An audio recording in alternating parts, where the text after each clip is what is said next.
Hello, welcome to No Drop. I'm Jeff Zen. It has felt so hot in Los Angeles this summer.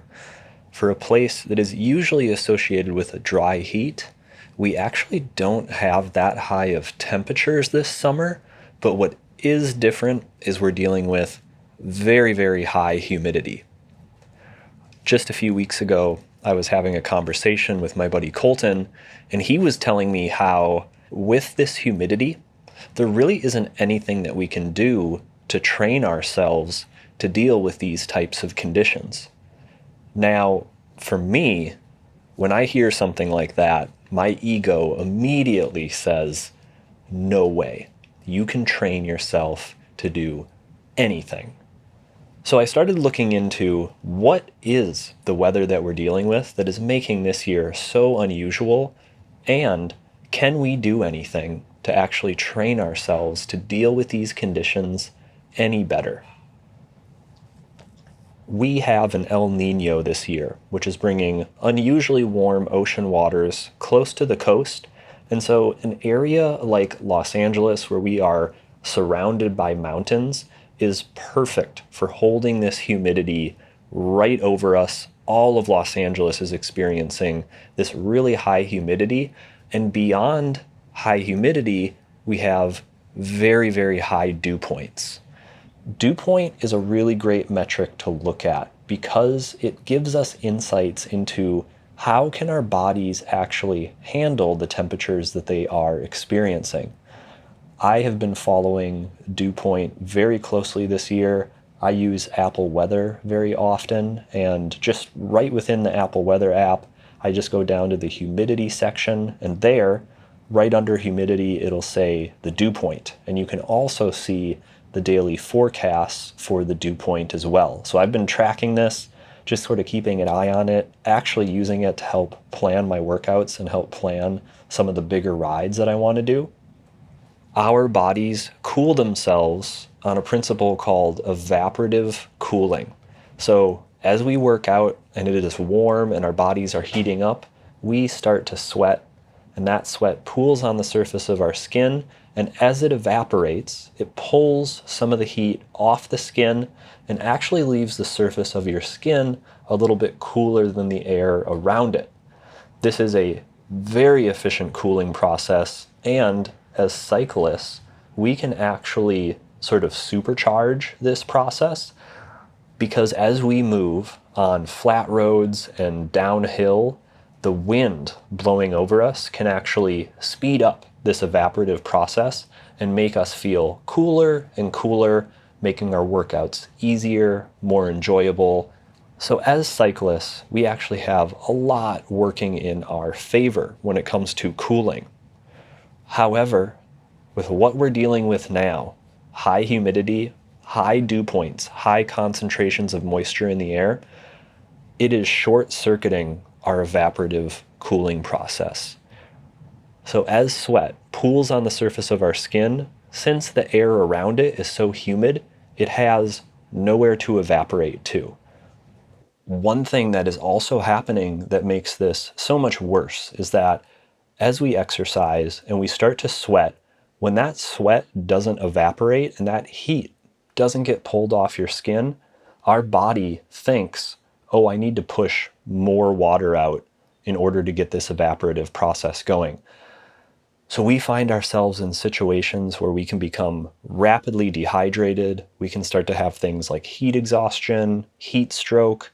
Some really bad stuff can happen when your body's natural cooling system is short-circuited in this way.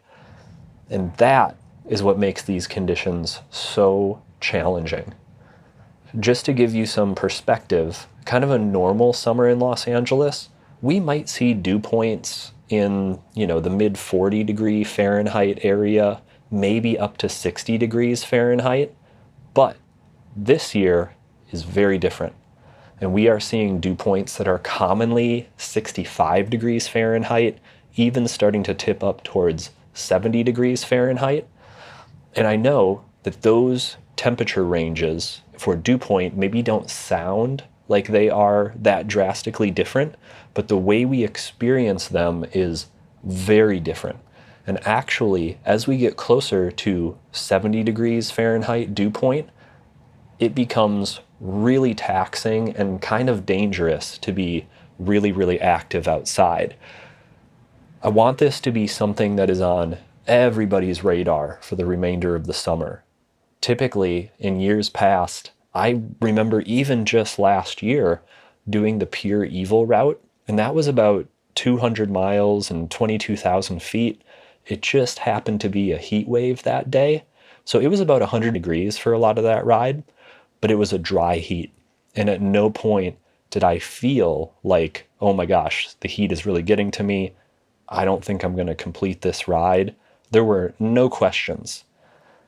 Now, fast forward to this year, and I'm doing 100-mile rides on very humid days, and I'm like, man, I don't really think I should be out here. Like, this doesn't really feel very good.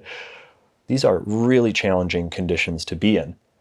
Now that we understand exactly what is going on with the weather, the big question is there anything that we can do to train for this? Well, unfortunately, the answer is no. Every year, I do a podcast episode about acclimating to the heat, actually training to get that cooling system going as we go into the summer. However, with the research that I've been doing, there is nothing that we can train in our body in order to cool ourselves internally, cool ourselves naturally. What that tells me is now I need to adapt my training to work with Mother Nature and to work with the weather. I have already started pushing off some goals for the year. But just last week, I had a pretty big ride planned that I anticipate would have kept me out for probably 19 or 20 hours. However, once I saw the weather conditions, once I saw the dew point, I decided that it was best to push that goal off into the future. It just would have been too stressful to take on that task, or I would have had to slow down to such a pace that it really isn't the ride that I'm looking for.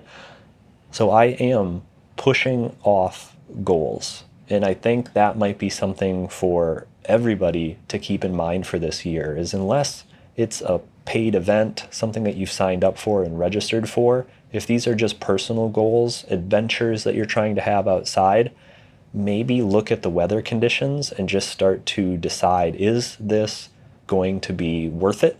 Or is this potentially going to put myself in a place where it could get dangerous or unhealthy? That always makes me a little bit uncomfortable. I see fitness and cycling as a multi-year, multi-decade long connection that I want to have. And so I'm really only willing to risk so much for an individual effort. And this year I'm deciding it just isn't worth it. Other things that we can do is we can take more breaks. We can try to find shade if we're working out in the middle of the day, try to use the shade to cool our bodies. That could be a big, big help keeping your body cool. One big thing to focus on if you're going to be outside a lot this year is hydrating. With this sweat process getting really out of control, our body's not cooling down, thinking they need to push more sweat, that is wasting a ton of water. So make sure you stay super hydrated, try to get some electrolytes every now and then. Definitely a year to be very diligent about water intake. And the last thing that I can think of to help deal with these conditions is to adjust the time of day that we are active. So I am turning way more towards early morning rides and then even rides in the evening. It is helping to avoid the hottest times of the day, the highest dew points of the day, the times when it is the most difficult to exercise. This summer is just going to be different. And unfortunately, it doesn't look like this El Nino is leaving anytime soon. It looks like this is going into 2027. And actually, some of the reports are saying that in October, the El Nino conditions are supposed to amplify. With the temperatures cooling off, I don't know how that'll change the exercise experience, but just know that this is something we should be aware of going forward.